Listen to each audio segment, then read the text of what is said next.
Dios le bendiga a cada uno de ustedes, estimados estudiantes del Instituto Bíblico Libertad Presente. De manera especial, mi nombre es Anthony Buques, docente del curso número 3 de Teología del Antiguo y Nuevo Testamento. Así que bienvenidos a otra edición más del curso número 3. El día de hoy estaremos desarrollando la fase 2, sesión 2, con respecto a lo que habla al panorama y la descripción del Antiguo Testamento. Así que rápidamente pasamos al estudio de hoy. Introducción y desarrollo. Panorama del Antiguo Testamento. Fase 2, sesión 2.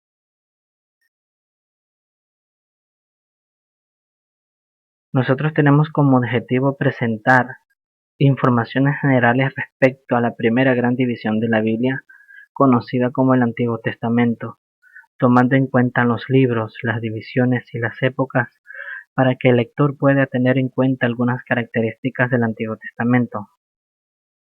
Cuando Pablo afirma en 2 de Timoteo capítulo 3 versículo 16 que toda la escritura fue inspirada por Dios, obviamente también está afirmando que los libros que hacen parte del Antiguo Testamento tienen esta inspiración divina, o sea, fueron escritos para autores humanos, pero orientados a escribir por Dios.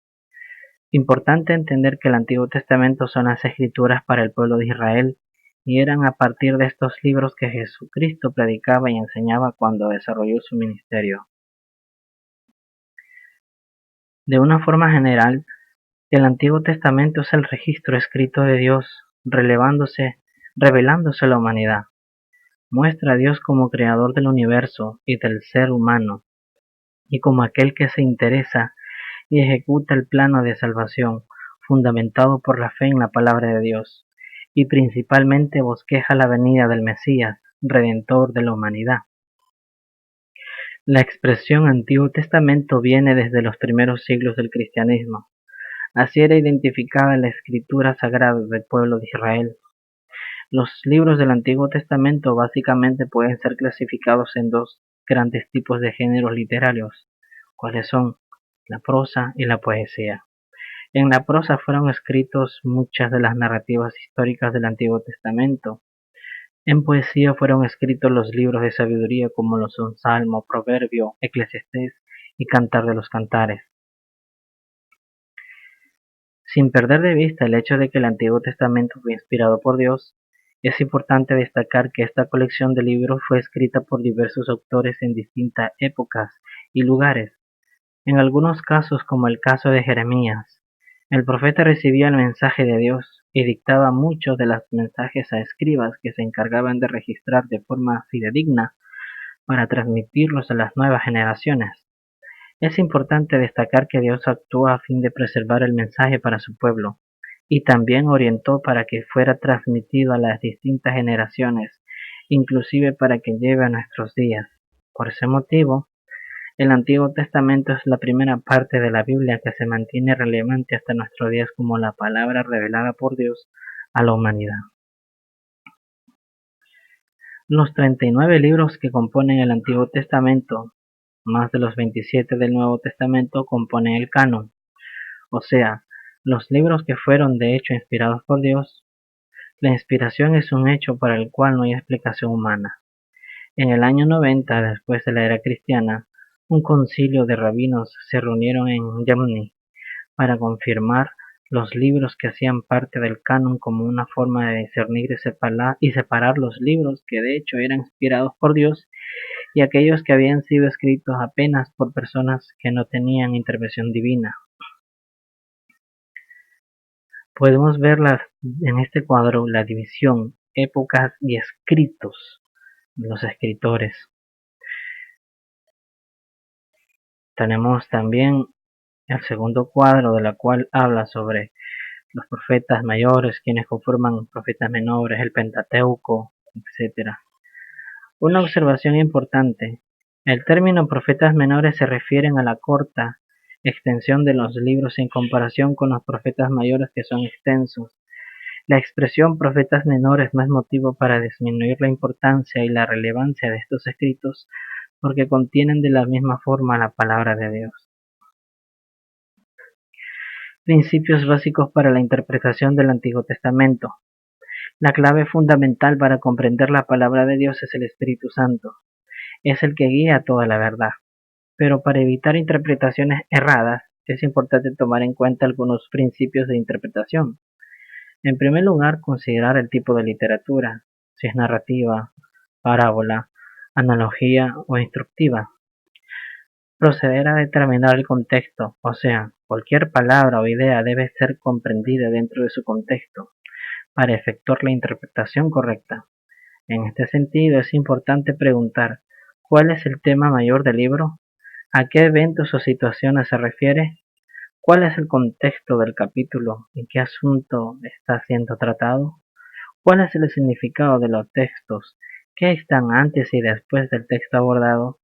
Es importante también determinar la situación histórica, entender la realidad histórica que estaba aconteciendo para contribuir a la correcta interpretación, ya que el Antiguo Testamento aborda épocas históricas distintas. No menos importante es determinar el significado gramatical de las palabras, considerando que la lengua original del Antiguo Testamento es el hebreo. Es recomendable obtener información sobre las palabras en el idioma original para fortalecer la interpretación y la aplicación del texto bíblico. En este sentido, buenos comentarios y diccionarios bíblicos ayudarán a tener una buena interpretación del texto. ¿Qué es el Pentateuco? El Pentateuco es un término que se emplea para la primera sección del Antiguo Testamento. ¿Quiénes conforman estos 5 primeros libros de la Biblia? Génesis, Éxodo, Levítico, Números y Deuteronomio. Otros conocidos también dentro del judaísmo como la ley de Moisés. Cuenta una tradición muy antigua. Sostiene que Moisés escribió el Pentateuco. Muchos escritores del Antiguo Testamento y Jesús mismo se refieren a Moisés como el autor de estos libros, o al menos a porciones de estos. Muchos pasajes en los últimos 4 libros indican que participó directamente en lo narrado, así como su registro.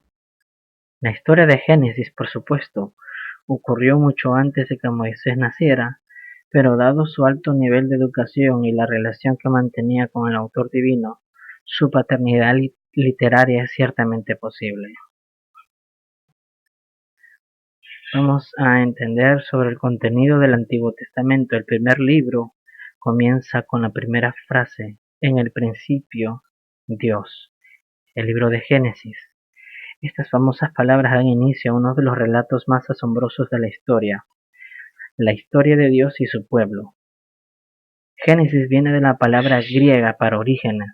Comienza con Dios formando y estableciendo el universo y creando a sus habitantes humanos a su propia imagen. La desobediencia de Adán y Eva es el primero de un siglo de eventos que se destacan en el pecado humano y las medidas correctivas de Dios. Caín y Abel, el diluvio, la torre de Babel. Si bien las consecuencias del pecado son enormes, las generaciones subsiguientes prefirieron ignorar y desafiar a Dios. Este prólogo sienta las bases bíblicas al relevar el carácter de Dios y su propósito para la humanidad y la creación, revelando también al pecado como el obstáculo fundamental en la relación divino-humana. Cerca del final del capítulo 11 se nos presenta a Abraham, un hombre que responde a Dios con fe y con quien Dios establece un pacto que contiene 3 promesas. ¿Cuáles son esas promesas?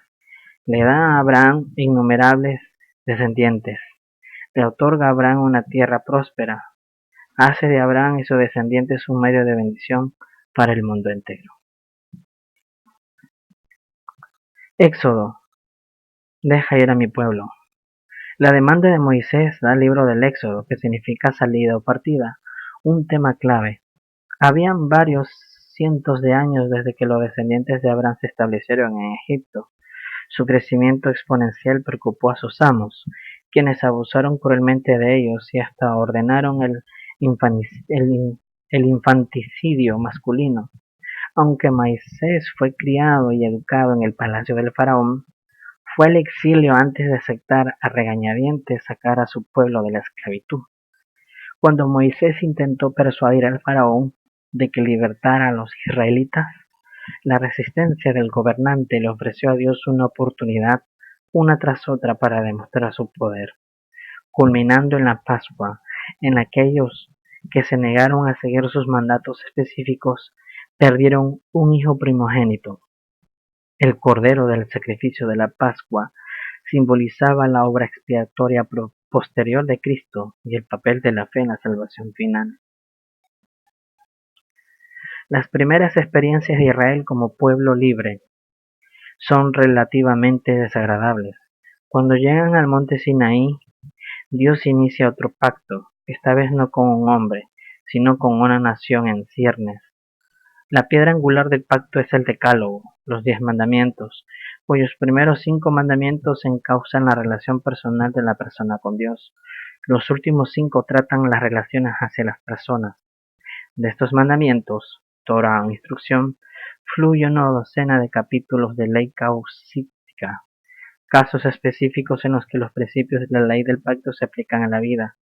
Cuando el pueblo aceptó el pacto, Dios ordenó la construcción de una tienda móvil y elaborada, conocida como el tabernáculo, donde su presencia se manifestara como nube durante el día y fuego por la noche, un recordatorio diario de una comunión que es posible mediante su obra redentora.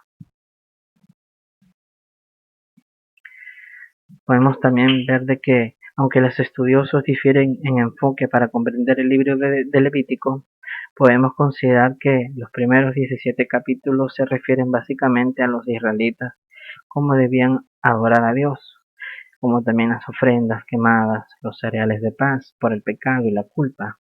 Estaban prescritas para situaciones diversas en las que el pueblo pecador necesitaba expiación. La consagración de los sacerdotes, los que ofician los sacrificios, incluía recontar un incidente en lo que ellos podrían cometer sacrilegios. Los últimos 10 capítulos se refieren principalmente a cómo el pueblo escogido de Dios debe tratarse entre sí.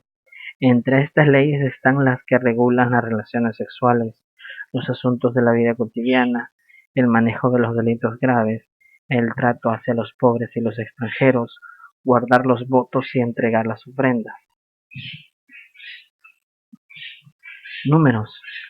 A este libro se le llama Números, del griego arismos, debido a sus 2 censos importantes, pero el título hebreo significa en el desierto. Totalmente apropiado para un resumen de casi 40 años en que Israel estuvo vagando en el desierto, el relato comienza un mes después del final del Éxodo. La historia sigue a Moisés y su pueblo en sus viajes. La estructura de Números, que puede llegar a ser algo confuso, dado que no sigue las formas literarias típicas del occidente, puede dividirse aproximadamente en 3 partes. La sección introductoria presenta a los israelitas acampados en el Sinaí, recibiendo las instrucciones. La segunda narra los acontecimientos del largo viaje por el desierto. La tercera se desarrolla en las llanuras de Moab, mientras los israelitas se preparaban para entrar a la tierra prometida. Un tema central es el repetido fracaso del pueblo de Dios para guardar el pacto, que resalta la propensión humana al pecado. Los israelitas se quejan, desafían la autoridad de Moisés, ceden al temor. Los espías dan un reporte falso. Un sacerdote fomenta la rebelión. Moisés desobedece a Dios. El pueblo adora a Baal. En cada caso, la desobediencia conlleva un alto precio: plagas, muerte, lepra, derrotas militares, y se niega a una generación entera, incluyendo a Aarón y a Moisés, la entrada a su patria. Dios no toma el pecado a la ligera. De manera sorprendente, a pesar de su incredulidad, Dios no pierde las esperanzas con su pueblo, lo disciplina, instruye y fielmente lo lleva a la meta a la que Él ha llamado. No permitirá que sus planes se frustren. Deuteronomio. Llamarás al Señor tu Dios con todo tu corazón. Deuteronomio significa básicamente segunda ley. Sin embargo, se puede describir el libro con mayor precisión como una innovación o restablecimiento del pacto de Dios con Israel después de 40 años. Una nueva generación espera entrar en Canaán. Esa generación debe renovar su compromiso. 3 discursos de Moisés constituyen el contenido básico de Deuteronomio. Su estructura sigue el modelo de los tratados de soberanía de época, es decir, entre señores y vasallos. Los 5 primeros versículos son una especie de preámbulo. Forma un prólogo histórico en el que Moisés recapitula todo lo que sucedió desde el Sinaí, del pacto original, hasta el momento presente. En parte, esto es un llamado al pueblo para que aprenda de los fracasos anteriores. Los capítulos 4 al 26 bosquejan las estipulaciones del pacto y en lugar de un sencillo repaso del Sinaí, este se expande sobre las disposiciones de los mandamientos, dando instrucciones para todos los ámbitos de la vida. En primer plano, está el interés de Dios de que su pueblo sea completamente diferente en todos los aspectos del mundo pagano que los rodeara en Canaán. Los capítulos 27 al 30 formulan la ratificación del pacto con las maldiciones y las bendiciones que lo acompañan, aclarando las consecuencias de la obediencia y la desobediencia. Capítulos 31 al 33 proveen una sucesión de liderazgo y la continuación del tratado. Se designa a Josué para que guíe al pueblo a la tierra nueva. El capítulo 34 narra la muerte de Moisés. El amor a Dios es uno de los temas centrales de Deuteronomio. Como medio de bendición, Moisés hizo hincapié en la devoción exclusiva a Dios, expresada en una vida de humilde obediencia. Más tarde Jesús citó Deuteronomio 6:5, cuando declaró cuál era el mandamiento más grande. El pueblo rectificó con entusiasmo el pacto preparado, el camino para su entrada y establecimiento en la tierra que Dios les había prometido. Los libros históricos. Josué. José comienza donde termina Deuteronomio, con la muerte de Moisés y el paso del centro del liderazgo, cuando los israelitas se preparan para tomar posesión de su nuevo hogar. Su lealtad a Dios es puesta a prueba. La preparación para la entrada a Canaán comienza con el reconocimiento de Jericó, cuando los espías dieron un informe alentador, y Josué y su pueblo, por fe, cruzaron el río Jordán y entraron en territorio enemigo. Ahí sucedió la conquista. Comienza con un asalto poco ortodoxo, pero victorioso. La siguiente batalla, contra Jai, terminó en una derrota humillante, mientras Dios empleó a Israel para juzgar a Canaán. A veces utilizó a otros para disciplinar a Israel. Cuando el pueblo confesaba y purgaba sus pecados, se restauraba la bendición. Siguieron 3 grandes campañas, centro, sur y norte. Los israelitas derrotaron a un enemigo tras otro. En cada encuentro la victoria se logró por la intervención del Señor. La división de la tierra, que hablan los capítulos 13 al 21, en 3 donaciones tribales específicas hicieron tangible la herencia largamente prometida, pero aún debieron pelearse en algunas batallas locales para que el Señor ocupara la tierra en su totalidad. Josué exhorta al pueblo a que no abandone al Señor, quien ha permanecido totalmente fiel y ha cumplido sus promesas. Él declaró: pero yo y mi casa serviremos al Señor. El pueblo voluntariamente reafirmó el pacto con Dios. Jueces. En aquellos días no había rey de Israel, y cada uno hacía lo que bien le parecía recto ante sus propios ojos. Cuando Josué y su generación abandonaron el escenario, Israel entró en una nueva era, en la que no había un liderazgo nacional. La devoción leal se desvaneció en un recuerdo lejano. El libro se llama Jueces por los líderes sucesivos que son sus personajes principales. En sentido jurídico, fueron más que jueces. Dios los levantó para dirigir acciones militares contra los opresores y gobernar temporalmente. El autor de Jueces se desconoce, pero la evidencia sugiere que se trata de una compilación posterior, 1000 años antes de Jesucristo, al comienzo del reinado del rey David. Una introducción. Relaciona este relato con Josué y destaca la naturaleza inclusa de la conquista de Canaán. Josué tuvo éxito, pero fue, pero fue completa la opresión recurrente a manos de las naciones vecinas, pero dominaba cuando los israelitas olvidaban a Dios y se entregaban a conductas pecaminosas.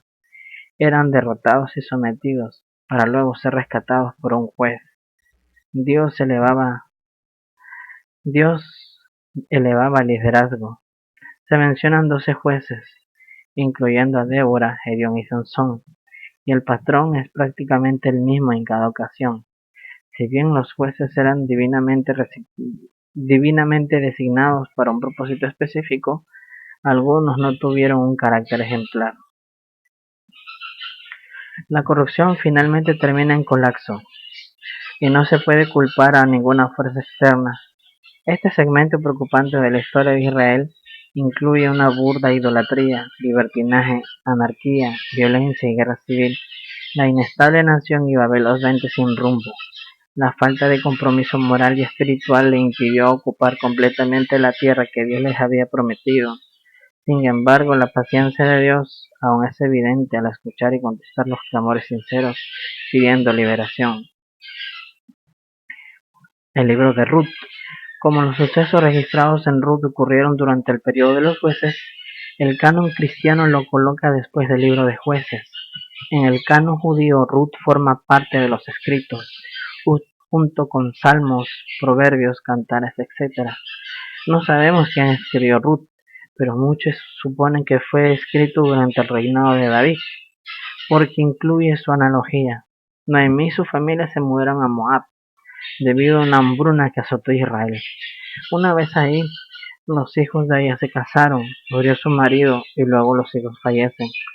Solo le quedan sus dos nueras, ambas moabitas. Cuando Noemí decide regresar a Belén, su nuera Ruth hace una promesa de lealtad, de que no la dejara. En la cultura de la época, a las viudas que no tenían hijos les esperaba la pobreza y las privaciones. Además, Ruth es una extranjera. Ruth sale a trabajar para proveer para ella y Noemí, recogiendo espigas en los campos de Boaz, quien era pariente cercano de su difunto suegro. Boaz se fija en ella y toma providencias para su protección y provisión. Bajo la dirección de Noemí, Ruth se presenta ante Boaz con una petición aventurada. Quiere que él se case con ella. Sin embargo, había un familiar aún más cercano quien, según la costumbre, tenía prioridad. El camino se despeja para que Boaz se case con Ruth. Su primer hijo será el abuelo del rey de David. El linaje del Mesías incluirá a una mujer moabita. La soberanía y fidelidad de Dios son evidentes en toda la historia. Se recompensa la fidelidad de Noemí y Ruth, y el plan de redención avanza por la generosidad de un pariente redentor. Primera y segunda de Samuel. Constituyenos ahora un rey que nos gobierne como tienen todas las naciones. Originalmente Samuel era un solo libro en el canon judío, pero se dividió en la Septuaginta. Recibe su nombre del gran líder Samuel. Sin embargo, él no pudo haber escrito más que una parte de Primera Samuel, ya que su muerte se registra en la mitad de este libro. Algunos especulan que los profetas Natán y Gad escribieron parte de Samuel, pero nadie lo sabe. Varias alucinaciones al reino dividido después de Salomón han llevado a algunos estudiosos a sugerir que Samuel se completó después de la muerte de Salomón, 930 años antes de Jesucristo. Samuel es el centro de los primeros 8 capítulos, su nacimiento, llamado y ascenso al liderazgo nacional. Él era profeta y juez gobernante, director del ejército y dispensador de la palabra de Dios, pero el pueblo quería un rey.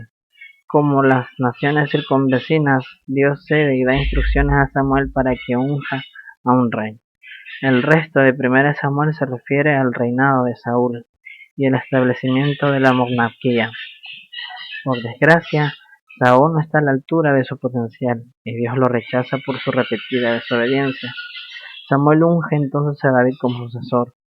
A medida de que Saúl declina, David sobresale en importancia nacional por sus proezas militares y el maltrato a manos de Saúl, lo que contribuye a su posición como héroe popular. El primer libro de Samuel concluye con el suicidio de Saúl, después de un periodo de inestabilidad política. David consolida su dominio sobre Israel, luego captura Jerusalén y lo establece como su capital. Quiere construir ahí un templo, pero Dios reserva este privilegio a su sucesor. En cambio, Dios promete a David una dinastía permanente. El segundo libro de Samuel registra las aventuras de David, tanto buenas como malas. Comete grandes pecados de los que luego se arrepiente, y Dios permanece fiel, estableciendo el reino de David con firmeza. La demanda de Israel por un rey es un rechazo a la teocracia que Dios había ideado. Saúl deja de ser efectivo como rey. David lo sucede y, a diferencia de los reyes vecinos y de Saúl, es responsable ante el Rey de los cielos y su gobierno lo refleja bajo el reinado de David. Las fronteras del territorio prometido de Israel se expanden en consonancia con la promesa de Dios mediante la línea de David. Vendrá el Rey definitivo de Israel, Jesucristo. Primera y segunda de Reyes. ¿Quién podrá gobernar a este pueblo tan grande? Al igual que Samuel, Reyes era un solo libro en el canon judío. El autor es desconocido, aunque ciertas tradiciones judías y algunos eruditos modernos lo atribuyen a Jeremías. Fue escrito probablemente durante el exilio babilónico, después de 561 antes de la era cristiana, fecha del último evento que describe Segunda de Reyes 25, versículos 27 al 30, pero anterior a 539 antes de la era cristiana, ya que no reconoce el final del exilio. Reyes cubre un periodo de aproximadamente 400 años. Los profetas Elías y Eliseo sobresalen en los libros de los reyes como portavoces de Dios. En aquella época Dios hablaba principalmente mediante los que estaban fuera de las élites políticas y sacerdotal, las cuales se corrompían cada vez más. Los profetas advertían contra la desobediencia y el culto a Baal, a menudo realizando milagros como confirmación de su conexión con Yahweh. Finalmente, Asiria conquistó el reino del norte y deportó a gran parte de la población. Judá permaneció como estado independiente, pero una sucesión de reyes ineptos terminó en la destrucción de Jerusalén a manos de los babilonios. Primera y segunda de Crónicas. Son muchos los estudiosos que consideran del todo creíble la tradición que señala a Esdras como el autor de Crónica, originalmente una sola obra. Si bien nadie en el libro se adjudica su autoría, su lugar como último libro de las escrituras hebreas, entre otras evidencias, sugiere como fecha de composición entre los años 400-450 antes de la era cristiana. El autor toma material selectivamente de Samuel, Reyes y otras fuentes que también estuvieron a su disposición. Las aparentes discrepancias entre los relatos de crónicas, sucesos paralelos entre Samuel y Reyes, han suscitado inquietud, aunque algunas de ellas siguen sin explicación. Pueden deberse simplemente a diferentes puntos de vista al deseo de destacar ciertos acontecimientos divergentes. Al principio de Primera de Crónicas aparecen extensas genealogías, los patriarcas de Israel, las 12 tribus de Israel y los habitantes en pos de exílicos de Jerusalén.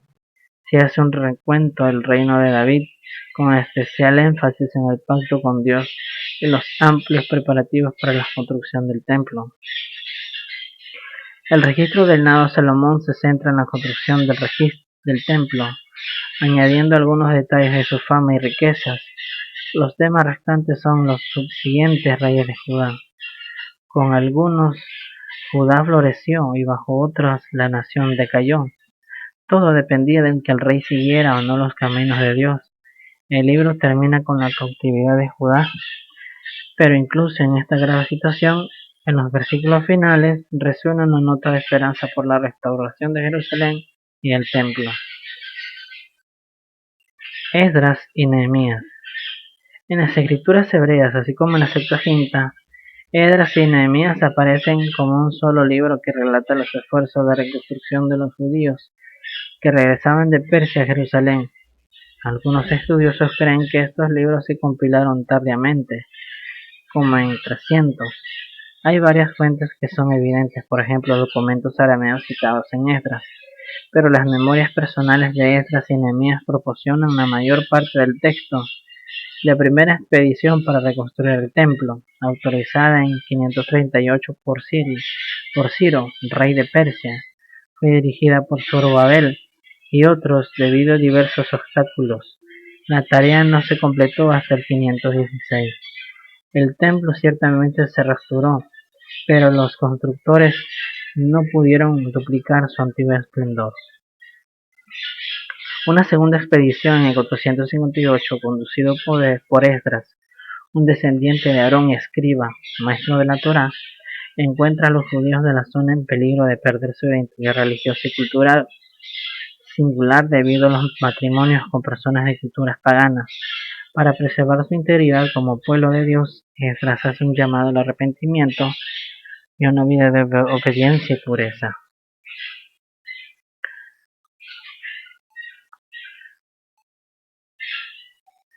Pasamos al libro de Esther. Un número de eventos históricos ampliamente confirmados sitúan la historia dramática de Esther dentro de un periodo de 10 años a partir del 483 antes de la era cristiana. La redacción actual parece ser posterior.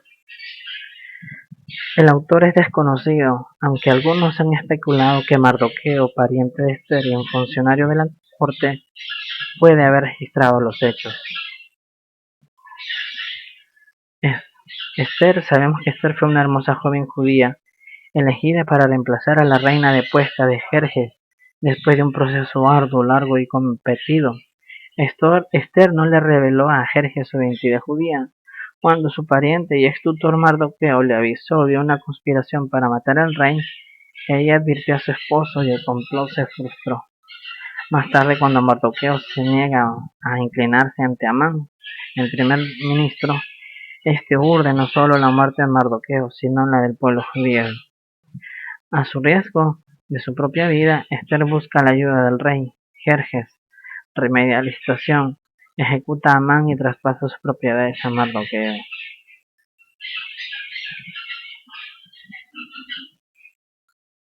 ¿Cuáles son los libros poéticos? Sabemos que los libros poéticos son Job. El origen de Job no es claro, desconocemos al autor y la fecha en que fue escrita. La evidencia que sugiere que se escribió alrededor de 700 a.C. ha convencido a algunos, pero esto sigue debatiéndose incluso entre los eruditos conservadores. Job pertenece al género conocido como literatura sapiensal. Trata con una antigua pregunta: ¿por qué Dios permite que los justos sufran? El tema que se presenta en Job es muy extenso, así que les invito a que ustedes puedan leer este párrafo. Finalmente, sabemos que al final de la historia de Job, el Señor mismo irrumpe desafiando el orgullo y los conceptos erróneos de Job, sin responder directamente a sus preguntas. Los seres humanos no pueden entender el universo creado. ¿Cómo se atreven a afirmar que comprenden completamente los caminos del Creador? Job es silenciado y humillado en el epílogo. Dios reprende a los amigos de Job por el maltrato y reivindica la lealtad de Job, devolviéndole todo lo que había perdido y aún más.